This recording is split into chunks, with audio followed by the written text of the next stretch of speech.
আমরা সরকারের কাছে জোর দাবি জানাইতেছি। এখানে থানা আছে, সুতরাং এখানে ফাঁড়ির দরকার নাই। এখানে 2 নম্বর রোড, 1 নম্বর রোড বিভিন্ন কিছু থাকার কারণে এখানে একটা মসজিদ নাই।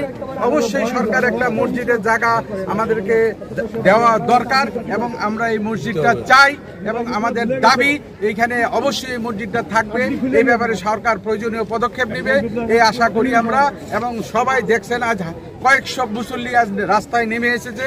এদের মনে অন্তরে কষ্ট দিয়ে এই সরকার এই 5ই আগস্টের এই জালিম সরকারকে পতন করার পরে এই গণতান্ত্রিক যে সরকারটা আসছে, এই সরকার ইনশাল্লাহ আমাদের মনের ভাবমূর্তির ক্ষেত্রে বিবেচনা করবেন এবং এই মসজিদটাকে রাখার প্রয়োজনীয় ব্যবস্থা নেবেন এই কামনা করছি। ধন্যবাদ।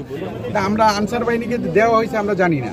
গত শনিবারে বোধহয় আনসারের লোকজন এসে এই মসজিদের জায়গা দখল করার জন্য পায়তারা করছে, কিন্তু মুসল্লিরা এটা বাধা দিছে।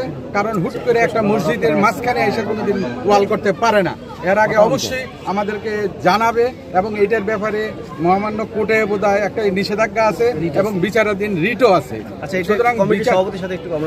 সুতরাং যেটা আমরা আইনের প্রতি শ্রদ্ধাশীল, তারাও আইনের লোক, অবশ্যই তারা এই কোর্টের এই আইনের দিকে শ্রদ্ধা রেখেই এই কর্মকাণ্ড তারা স্থগিত রাখবে।